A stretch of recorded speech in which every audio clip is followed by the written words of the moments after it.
Welcome back to the deep dive. Our mission here is to take complex sources, articles, and deep research and, distill them into the essential nuggets of knowledge for you, the learner. Today, we are focusing on one pivotal earth-shaking moment from ancient history that really acts as the ultimate roadmap for understanding freedom. We're talking about the Red Sea crossing. Right. We're in Exodus chapter 14. This is the climax. It really is. I mean, you have Pharaoh who suddenly realizes he's lost his entire slave labor force, what the text actually calls his services. So he mobilizes 600 of his absolute best chariots and just races after them. And the Israelites are completely cornered. You have this Egyptian war machine coming down on one side and this impassable sea on the other. The terror is immediate. Oh, completely. They turn right on Moses, and the complaint is just heartbreaking. They say, it would have been better for us to serve the Egyptians than to die out here. So they're objectively free, but in their hearts, in their minds, they're paralyzed. And that desperation, that's what sets the stage for the miracle. Moses gives them that immortal instruction. Stand firm, and you will see the salvation of the Lord. The Lord will fight for you. You need only be still. And then it happens. The sea parts, dry ground appears. And the entire pursuing army is just swallowed up when the waters return. It's hard to really capture the sheer weight of this passage. It is. I mean, Old Testament scholars have documented this for years. This event forms the deep structure of the entire Bible. You're looking at, at least 24 direct references in the Old Testament alone. And that's not even counting the New Testament. Not even close. There are countless foundational allusions in the New Testament that use it as a kind of shorthand. And that right there is our deep dive mission today. We want to unpack how the Red Sea crossing functions, especially in the New Testament, as a direct model or a paradigm for Christian salvation. Yeah. It's the primary Old Testament passage we're invited to read as a prophetic model of what Christ does. If you miss the Red Sea, you really miss the structure of redemption. Okay, let's unpack that connection then, because the New Testament doesn't just reference it, it seems to actively redefine it, right? It signals that the original Exodus was maybe just a foreshadowing. Exactly. They start right away. Think about Matthew 2.5. Okay. When Mary and Joseph flee to Egypt and then come back, Matthew applies that Old Testament phrase, "Out of Egypt I have called my son," directly to Jesus. But that was originally about Israel. It was about Israel's corporate exodus. So right there, Matthew is making this undeniable link. Jesus' life, his work, this is the ultimate exodus. Wow. But maybe my favorite connection, I think, is in Luke's gospel. It's during the Transfiguration in chapter 9. Moses and Elijah appear, and they speak with Jesus about his departure that he was about to accomplish in Jerusalem. Wait, departure? Yes. The Greek word Luke uses there for departure Don't tell me. is Exodus. No way. That fundamentally changes how I read that scene. It's not just a chat about him, leaving the world. No. It's explicitly signaling that Jesus' death and resurrection was the ultimate getting out. It was the true liberation event for all of humanity. That is some powerful wordplay. It is. And it just keeps going. The author of Hebrews, for instance, builds this whole argument around Jesus being the greater Moses, leading us into the ultimate rest. Right. And in Hebrews 11, the crossing itself is used as the paradigm for faith. The Israelites passed through by faith, but the Egyptians, because they lacked that faith, were destroyed. So the mechanism of the crossing is directly identified with the mechanism of salvation. It feels less like history and more like an active theological teaching tool. And Paul confirms this. In 1 Corinthians 10, he makes that profound statement that the Israelites passing through the cloud and the sea were, quote, baptized into Moses. And then he says, He then tells his readers flat out that these things were written specifically as examples for us Christians. The template is clear. that structure is exactly what we need to dive into now. Our sources lay out this fantastic three-part framework for this. It's about 1, what we're getting out of, 2, how we're getting out of it, and 3, why we can get out of it. A great way to frame it. So let's start with number 1. What are we getting out of? The simple answer is bondage. Redemption, by definition, means to be released from bondage. I mean, the Israelites were Pharaoh's property. He lost his whole workforce. But the sources all highlight that this problem of bondage, it runs so much deeper than just, geopolitical slavery. We saw that immediately at the Red Sea, didn't we? They were objectively free, physically out of Egypt, but they were terrified. They wanted to go back. This is the critical insight. I mean, they'd seen the signs, they believed, they worshiped back in Exodus chapter 4. But 3 days later, at the first real crisis, all that faith just collapses. It's that classic dilemma. You can take the people out of slavery, but you can't so easily take the slavery out of the people. Right. And this is why salvation has to address these multiple layered forms of bondage. Okay, so what are these layers? Our source material identifies four of them. First, you have the objective bondage to the law. This is the external legal problem. You're under guilt, condemnation, what the text calls God's settled judicial opposition to evil. So that's the Egyptian army at your back, the external threat of death.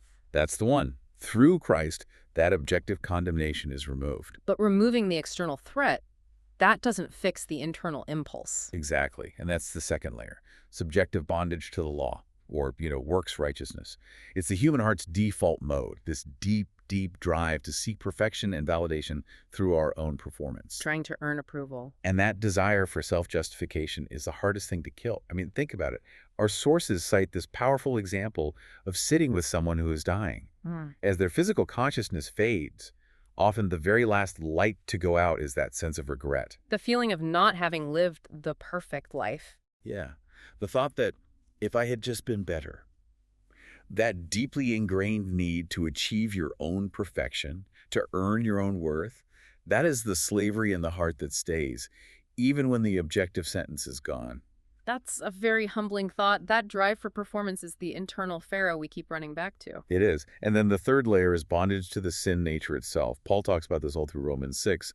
There's a great definition from a theologian, W.G.T. Shedd, who called sin the suicidal action of the human will against itself. Suicidal action? That's a heavy concept. It is. The idea is that when we choose sin, we're not just breaking a rule, we are actively destroying our own ability to choose rightly next time. Every small sin makes the next one easier to do and harder to resist. So we're compounding our own slavery problem, eroding our own will. And then finally the fourth layer, bondage to idols. These are the pseudo-gods. Anything you love more than God, anything that provides your ultimate security, it becomes a covenant master. And like Pharaoh, that idol doesn't just passively disappear when you're freed. Not at all. It comes back rattling its saber, screaming, "Serve me or you will die." Think about the anecdote the sources use about success in your career, in your ministry, whatever. If success is your idol, then a threat to it, a bad review, a funding cut, it doesn't just cause normal worry. It causes a complete meltdown. A complete meltdown, vehement anger, paralyzing fear. Why? Because the source of your entire self-image, your master, has been threatened. Which explains so much. It's like that analogy of a person who is declared legally free but still has the internal conditioning of a slave. When a bully confronts them, they instinctively cower because they're still a slave in their heart. And spiritual liberation is that massive process of internalizing the objective historical freedom into a subjective lived reality. Which naturally leads us to the second part of the framework. How do we get out? And we turn to Moses' central and, frankly, profoundly counterintuitive instruction. Be still, the Lord will fight for you. This is the ultimate clarifying principle of grace. It aligns perfectly with Romans 4.5. Salvation is granted to the one who worketh not, but trusts the God who justifies the ungodly. You stand still because you can't contribute anything. You can't. God does the fighting. You simply receive the salvation he provides. I get the principle, but man, standing still is hard when you see those chariots coming for you. It is. But the Red Sea crossing gives us this visible image of how grace operates. It's a sudden crossing over from death to life. On one side of the sea, they're under a death sentence, trapped. The moment they cross over, their status is irreversibly changed. That really highlights the binary nature of this faith, which I think is so often misunderstood. It's what separates it from so many other worldviews. Right. Most religions, as the source notes, are framed like building a bridge. It's a process. It requires constant effort, constant work to get to the other side. But Christianity in this Red Sea model isn't a bridge you build. It is a binary change of status that God initiates. 1 minute you are not adopted, the next minute you are. You're transferred from one kingdom to another. It happens, as our sources say, bang, just like that. It's the difference between effort and status. Exactly. Which is why Dr. Lloyd Jones used to test people. If he asked, "Are you a Christian?" and they said, "I'm trying," he believed they had a fundamental misunderstanding. Because if you're trying to become one, you're still on the bridge building side of the analogy. You are. The Red Sea model shows that justification is an accomplished change of status. It happens the moment faith is exercised. And if we accept that, then the quality of the believer's faith has to be secondary to the quality of the Redeemer. It has to be. Look at the Israelites walking through that sea. I mean, some were probably bold, confident, thinking, take that, Pharaoh. Yeah, striding through. But others were absolutely terrified, shaking the whole way, convinced the walls of water were about to collapse on them.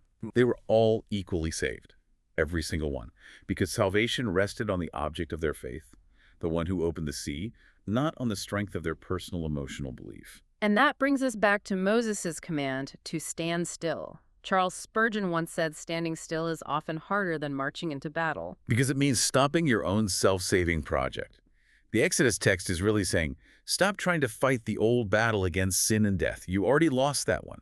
Stand still and see that God has already fought the big battle for you. So all the subsequent problems, those internal layers of bondage we talked about, They're flea bites compared to the death blow that has already been dealt to your objective guilt. that brings us to our final crucial element. Why is this salvation even possible? Why did the judgment waters fall on the Egyptians but spare the Israelites, who were, let's be honest, just as rebellious and fearful? The mediator. It comes down to the mediator. Yeah. But first, you have to get the cosmic context of the water. Throughout the Bible, from Genesis 1 to Noah's flood, water represents chaos, death, judgment. God's judgment is often a kind of decreation. It's a reversal of creation. Yeah. The plagues, the Red Sea, these were instances of that cosmic disintegration being unleashed on Egypt for resisting the Creator. So the Red Sea was judgment being applied. Okay. The Israelites were spared because they had Moses, a man in the middle. He was so identified with the people that he was rebuked for their sins, but so identified with God that he was a vehicle for God's saving power. But he was only a shadow. And this is where that parallel of Jesus and Jonah becomes so profound. Jesus himself said it. A greater than Jonah is here. I mean, think about Jonah. He was thrown into the physical ocean of chaos to save the sailors on that ship. Right. Jesus, on the cross, was thrown into the ultimate ocean of divine wrath. When he cried out, "My God, why hast thou forsaken me?" he was being put under that ocean of judgment. He received the decreation of the floodwaters so that humanity could be recreated. He became the dry ground we walk across. He absorbed the judgment. The floodwaters went over the mediator's head, allowing us to cross safely. And this leads to the ultimate purpose of the whole thing. Which is? God didn't bring Israel out of Egypt just for them to be comfortable. He brought them out so they could be holy. Leviticus 11.45 says it outright. This confirms the critical gospel order. You're saved by grace first. And then obedience and holiness flow from that as a response of gratitude for what Christ has done. So holiness is the flow from freedom, not the prerequisite to freedom. Absolutely. The more you understand the radical, objective freedom of grace, that the judgment already fell on the mediator, the more radically your internal behavior changes. If you think your salvation depends even a little bit on your obedience, you'll take sin lightly. But if you grasp this radical grace, you have no choice but to pursue holiness from a changed heart. So to synthesize our deep dive, the Red Sea crossing is the ultimate paradigm. Redemption is getting out of bondage, including all those hidden layers in the heart. The how is crossing over by grace, a binary change of status you receive, not earn. And the why is the ultimate mediator, Jesus, who took the judgment so we could be recreated. Now let's leave everyone with the final insight from our source material. When Moses told the people to be still and see the salvation of the Lord, the Hebrew word for salvation there is Yeshua. It literally suggests, be still and look at the Jesus of the Lord. The knowledge transferred here really challenges you to stop trying to contribute to your own deliverance, even when those layers of internal slavery rear their heads. Think about that conversion experience of William Holland when he was reading Luther. His old foundation of self-righteousness was broken up. He came to this powerful, simple realization. What then have we nothing to do? And the answer? No, nothing but accept Christ. The Red Sea is the physical mandate for that spiritual acceptance. Stop marching, stand still, and accept the crossover. We hope this knowledge aids your journey. We'll see you next time for the next deep dive.